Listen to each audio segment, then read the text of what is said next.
جو بوڑھے حج پر نہیں جا سکے تو گھر بیٹھ کر یہ تسبیح 3 مرتبہ پڑھ لیا کریں۔ نبی کریم صلی اللہ علیہ وآلہ وسلم نے فرمایا، بار بار حج کرنے سے زیادہ ثواب ملے گا اور زندگی بھر کے تمام گناہ معاف ہو جائیں گے۔ جس شخص نے بڑھاپے میں یہ ایک تسبیح پڑھ لی تو اللہ تبارک و تعالیٰ اس کے سارے گناہ معاف کر دیتا ہے اور جنت بھی اس شخص کا انتظار کرتی ہے۔ حضور اکرم صلی اللہ علیہ وآلہ وسلم کے پاس ایک بوڑھا شخص آیا اور عرض کیا کہ یا رسول اللہ صلی اللہ علیہ وآلہ وسلم، میری عمر ڈھل چکی ہے، گناہوں کا بوجھ ہے، اللہ سے معافی مانگتا ہوں مگر دل خوف زدہ ہے۔ آپ صلی اللہ علیہ وآلہ وسلم نے فرمایا، یہ تسبیح 3 مرتبہ پڑھو، اللہ تعالیٰ تمہارے سارے گناہوں کو معاف کر دے گا، تمہارے دل پر سکینت نازل فرمائے گا۔ وہ بوڑھا شخص خوشی سے نعرہ تکبیر بلند کرتا ہوا مسجد سے باہر نکلا اور آپ صلی اللہ علیہ وآلہ وسلم نے فرمایا،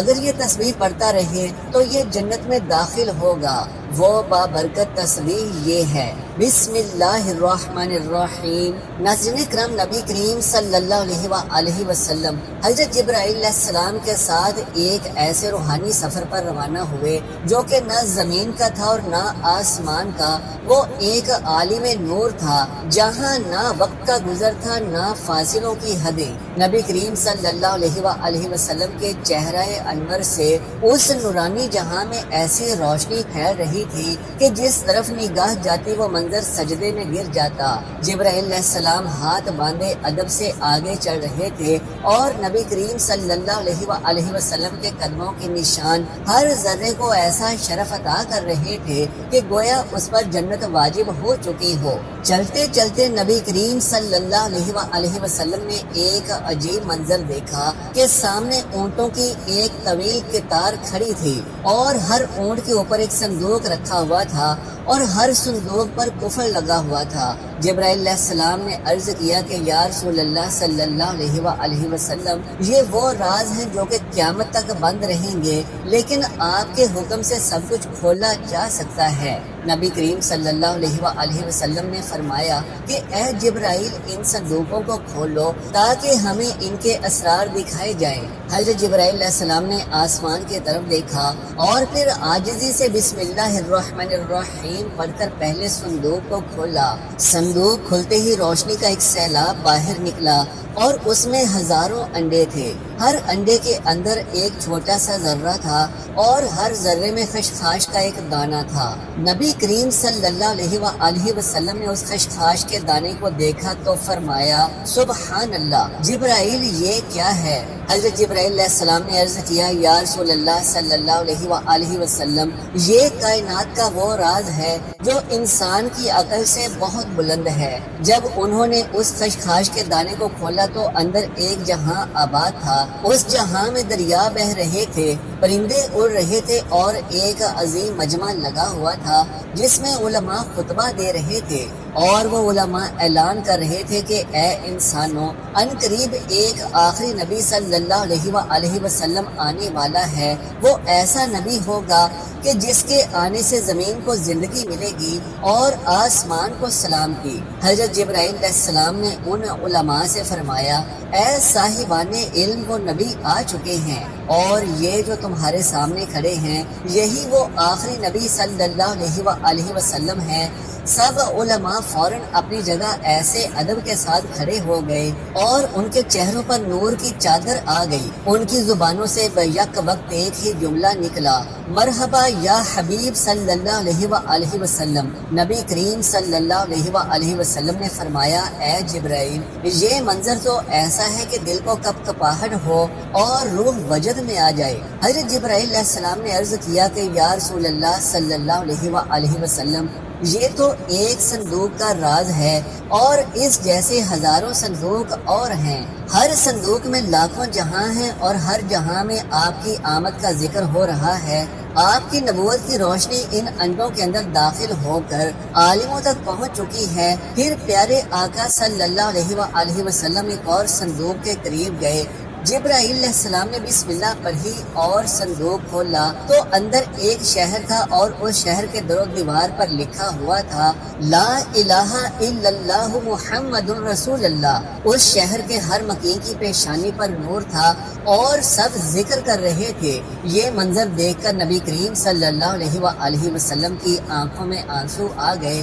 اور فرمایا کہ جبرائیل علیہ السلام یہ کون لوگ ہیں؟ جبرائیل علیہ السلام نے کہا یہ آپ کی امت ہے جو ابھی دنیا میں نہیں آئی مگر ان کے دلوں میں آپ کی محبت رکھی جا چکی ہے۔ ان کا رزق، ان کی دعا، ان کا ایمان سب اسی ذکر سے جڑا ہے۔ نبی کریم صلی اللہ علیہ وآلہ وسلم نے فرمایا کہ اے جبرائیل اگر یہ سب میرے امتی ہیں تو کیا ان کے گناہ معاف ہوں گے؟ تو جبرائیل علیہ السلام نے کہا کہ یا رسول اللہ صلی اللہ علیہ وآلہ وسلم اگر وہ آپ کا نام لے کر ایک بار بھی آنکھ بھر کے رو لیں تو ان کے گناہوں کو زمین سے آسمان تک معاف کر دیا جائے گا، اور اگر وہ ایک مرتبہ بھی یہ مختصر سا کلمہ پڑھ لیں سبحان اللہ و بحمدہ اللہ لا الہ الا هو الحی القیوم تو ان کے نامہ اعمال میں ہزاروں نیکیاں لکھ دی جائیں گی۔ نبی کریم صلی اللہ علیہ وآلہ وسلم نے فرمایا جبرائیل ان صندوقوں میں کتنی نشانیاں ہیں؟ جبرائیل علیہ السلام نے عرض کیا یا رسول اللہ صلی اللہ علیہ وآلہ وسلم ان میں ہر اس شخص کے راز ہیں جو آپ سے محبت کرتا ہے، اور ہر وہ آنسو محفوظ ہے جو کسی نے رات کی تنہائی میں آپ کا نام لے کر بہایا ہے۔ ناظرین کرام جان لیجئے کہ اللہ تبارک و تعالیٰ فرماتا ہے کہ اے ابن آدم ہم نے تجھے مٹی سے پیدا کیا اور مٹی میں ہی لوٹا دیں گے، مگر اس درمیانی سفر میں تجھے عقل دی، شعور دیا، اعضاء دیے، دل دیا، آنکھ دی، کان دیے، زبان دی، اور سب سے بڑی نعمت یہ دی کہ تجھے ہم نے اپنے بندوں میں چن لیا اور تجھ سے کہا کہ دیکھ یہ زندگی کھیل تماشا نہیں ہے۔ ہم نے تیری زندگی کے ہر مرحلے کو نشاندہی کے ساتھ بنایا۔ جب تو رحم میں نطفہ تھا تو ہم نے تیری تخلیق شروع کی، پھر گوشت کا لوتھڑا، پھر اس میں روح پھونکی، اور جب تو پیدا ہوا تو والدین کی گود میں خوشی کا محور بنا، دودھ پیا، غذا کھائی، پھر کھیل کود میں مشغول ہوا، پھر جوانی آئی جسے سجین کہا گیا، پھر داڑھی نکلی اور تو غلام کہلایا،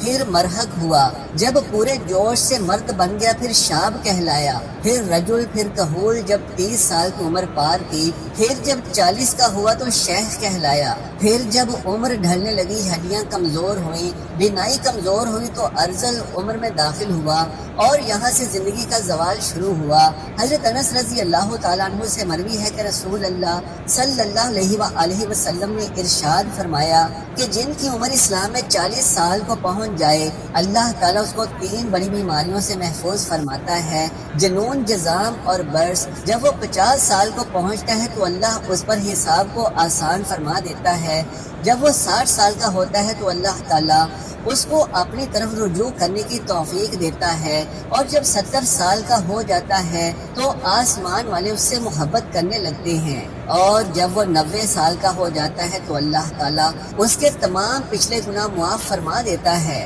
اس کا لقب امین اللہ اور اسیر اللہ فی الارض رکھا جاتا ہے، زمین پر اللہ کا قیدی، کیونکہ وہ قوت سے محروم ہوتا ہے، خواہشات مر چکی ہوتی ہیں تو وہ ایک قیدی کی طرح زندگی گزارتا ہے۔ حضرت ابو بکر صدیق رضی اللہ تعالیٰ عنہ سے روایت ہے کہ آپ رضی اللہ تعالیٰ عنہ نے فرمایا کہ نبی کریم صلی اللہ علیہ وآلہ وسلم کے پاس ایک شخص حاضر ہوا اور پوچھا کہ یا رسول اللہ صلی اللہ علیہ وآلہ وسلم سب سے بہترین شخص کون ہے؟ آپ صلی اللہ علیہ وآلہ وسلم نے فرمایا جو شخص بڑھاپے کو پہنچے اور اس کی نیکیاں بہت زیادہ ہوں، اور سب سے برا وہ ہے کہ جو بڑھاپے کو پہنچے اور اس کے گناہ زیادہ ہوں۔ ناظرین کرام جان لیجئے کہ حضرت ابن مسعود رضی اللہ تعالیٰ عنہ بیان کرتے ہیں کہ رسول اکرم صلی اللہ علیہ وآلہ وسلم نے فرمایا کہ قیامت کے دن ابن آدم سے 5 سوال ہوں گے، جن میں سے ایک یہ ہوگا کہ اپنی جوانی کہاں خرچ کی، اپنی عمر کس چیز میں ضائع کی، اپنے علم پر کتنا عمل کیا۔ حضرت علی رضی اللہ تعالیٰ عنہ کے پاس ایک شخص آیا اور کہنے لگا کہ میرے بال سفید ہوتے جا رہے ہیں، یہ کس چیز کی علامت ہے؟ فرمایا کہ یہ یاد دہانی ہے کہ تو اس دنیا میں نہیں رہے گا اور ان قریب اس دار فانی سے رخصت ہونے والا ہے۔ ناظرین کرام، حضرت سعد رضی اللہ تعالیٰ عنہ سے روایت ہے کہ نبی کریم صلی اللہ علیہ وآلہ وسلم نے فرمایا کہ نمازوں کے بعد یہ دعا کرو، اے اللہ میں بزدلی سے تیری پناہ مانگتا ہوں، ارذل عمر کی طرف لوٹائے جانے سے تیری پناہ میں آتا ہوں اور قبر کے عذاب سے تیری پناہ مانگتا ہوں۔ جان لیجئے کہ ارذل عمر سے مراد وہ عمر ہے کہ جب انسان بچپن کی حالت کی طرح واپس لوٹ جاتا ہے، نہ وہ خود کی صفائی رکھ سکتا ہے، نہ ہی سونگنے، دیکھنے اور سننے کی طاقت رہتی ہے، اور گھر والوں کے لیے بوجھ بن جاتا ہے، عقل کمزور ہو جاتی ہے اور لوگ موت کی تمنا کرنے لگتے ہیں۔ علامہ عینی رحمت اللہ علیہ فرماتے ہیں کہ ارذل عمر وہ عمر ہے کہ جس میں انسان اپنی عقل کھو دیتا ہے، سمجھنے کی طاقت نہیں رہتی، یادداشت ختم ہو جاتی ہے، ایسے شخص کی حالت معذور بچے جیسی ہو جاتی ہے، وہ عبادت نہیں کر سکتا، حتیٰ کہ وہ کسی انسان کو نہیں پہچان پاتا۔ جان لیجئے کہ حضرت عطا نے حضرت ابن عباس رضی اللہ تعالیٰ عنہ سے روایت کی ہے کہ جو شخص قرآن کی تلاوت کرتا رہتا ہے، اللہ تعالیٰ اسے ارذل عمر کی طرف نہیں لوٹاتا۔ حضرت اکرمہ نے فرمایا کہ جو علم قرآن سے جڑا رہے وہ کبھی بھی ذلت والی عمر کو نہیں پہنچتا، بلکہ جتنی عمر بڑھتی ہے اتنی ہی عزت بڑھتی ہے۔ جان لیجیے کہ اللہ تبارک و تعالیٰ ارشاد فرماتا ہے کہ ہم نے انسان کو مٹی سے پیدا کیا اور پھر ہم ہی انسان کو وفات دیتے ہیں اور بعض کو ناکارہ عمر کی طرف لوٹا دیتے ہیں تاکہ وہ جاننے کے بعد بھی کچھ نہ جان سکے۔ لہٰذا اے بندہ مومن، اگر اللہ نے تجھے جوانی دی، صحت دی، طاقت دی تو اس کا شکر ادا کر اور نیک اعمال کر تاکہ بڑھاپے میں تیرے لیے آسانیاں ہوں۔ جان لیجئے کہ نبی کریم صلی اللہ علیہ وآلہ وسلم نے فرمایا کہ جو شخص 3 مرتبہ یہ تسبیح پڑھ لے تو اللہ تعالیٰ اس کے تمام گناہ معاف فرما دیتا ہے، خواہ وہ میدان جنگ سے بھاگنے والا ہی کیوں نہ ہو۔ یاد رہے کہ مارکہ حق و باطل کے دوران دشمن کے خوف سے جنگ کے میدان کو چھوڑ کر بھاگنا گناہ کبیرہ ہے۔ جنگ کے دوران صرف 2 ہی راستے ہوتے ہیں، حق کی فتح ہوتی ہے اور مجاہد غازی بن کر واپس آتا ہے، یا پھر حق و باطل کے مارکے کے دوران جام شہادت نوش کر کے اللہ کی حضور سرخرو ہو جاتا ہے۔ تیسرا یعنی جنگ چھوڑ کر واپسی کا راستہ اختیار کرنا بہت بڑا گناہ ہے، لیکن جو شخص یہ تسبیح 3 بار پڑھ لے تو اس کا یہ گناہ بھی اللہ کے حکم سے معاف کر دیا جاتا ہے۔ حضور صلی اللہ علیہ وآلہ وسلم کے پاس ایک بوڑھا شخص آیا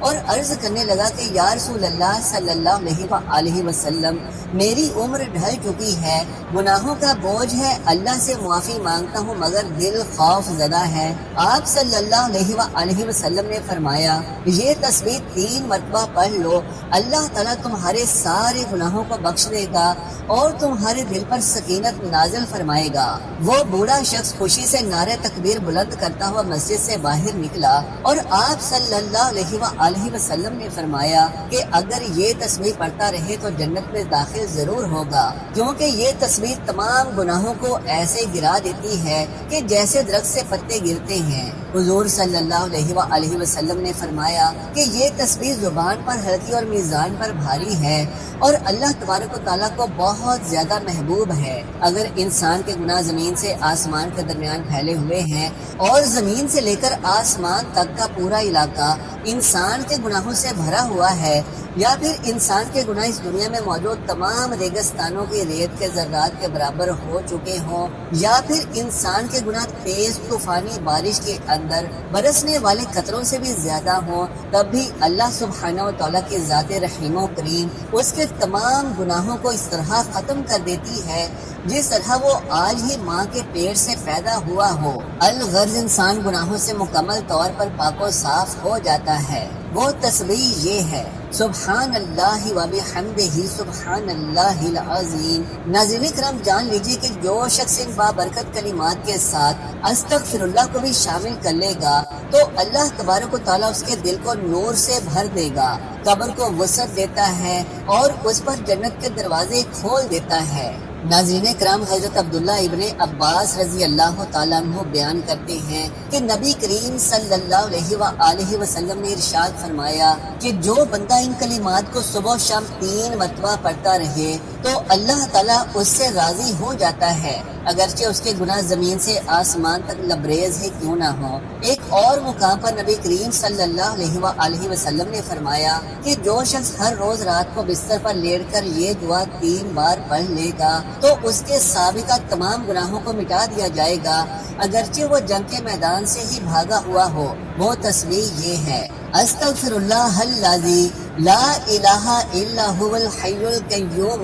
واتوب الیہ۔ ناظرین کرام، آپ ان کلمات کی فضیلت کا اندازہ لگا سکتے ہیں کہ رسول اکرم صلی اللہ علیہ وآلہ وسلم نے ان بابرکت کلمات کے حوالے سے یوں فرمایا کہ 2 کلمے ایسے ہیں کہ جو اللہ تعالیٰ کو بہت محبوب ہیں، یعنی ان کا کہنے یا پڑھنے والا اللہ کو بہت محبوب ہے، زبان پر بہت ہلکے ہیں، اعمال کے ترازو میں بہت وزنی ہے، اور وہ 2 کلمے یہ ہیں: سبحان اللہ و بحمدہ سبحان اللہ العظیم۔ رسول اللہ صلی اللہ علیہ وآلہ وسلم نے فرمایا کہ جو شخص بھی سبحان اللہ و بحمدہ ایک دن میں 100 مرتبہ پڑھے تو اس کے صغیرہ گناہ مٹا دیے جائیں گے، چاہے اس کے گناہ سمندر کی جھاگ کے برابر ہی کیوں نہ ہو۔ ایک اور حدیث مبارکہ میں نبی کریم صلی اللہ علیہ وآلہ وسلم نے فرمایا کہ جو شخص بھی صبح و شام سبحان اللہ و بحمدہ 100 مرتبہ پڑھے تو قیامت کے دن اس سے افضل عمل کسی کا نہیں ہوگا سوائے اس شخص کے جس نے اس کے برابر یا اس سے زیادہ ان کلمات کو پڑھا ہو۔ ناظرین کرام، ام المومنین حضرت جویریہ رضی اللہ تعالیٰ عنہ بیان کرتی ہیں کہ حضور نبی اکرم صلی اللہ علیہ وآلہ وسلم صبح کی نماز پڑھنے کے بعد صبح ہی ان کے پاس سے چلے گئے اور وہ اس وقت اپنی جگہ پر بیٹھی تھی۔ پھر آپ دن چڑھے تشریف لائے اور وہ وہیں بیٹھی ہوئی تھی۔ آپ صلی اللہ علیہ وآلہ وسلم نے فرمایا: کیا جس وقت سے میں تم کو چھوڑ کر گیا ہوں تم اسی طرح بیٹھی ہوئی ہو؟ حضرت جویریہ رضی اللہ تعالیٰ عنہ نے عرض کیا: جی۔ تو نبی کریم صلی اللہ علیہ وآلہ وسلم نے فرمایا: میں نے تمہارے بعد یعنی تم سے جدا ہونے کے بعد 4 ایسے کلمات 3 بار کہے ہیں کہ جو کچھ تم نے صبح سے اب تک پڑھا ہے کہ اگر اس کا ان کلمات کے ساتھ وزن کرو تو ان کلمات کا وزن زیادہ ہوگا۔ وہ کلمات یہ ہیں: سبحان اللہ و بحمدہ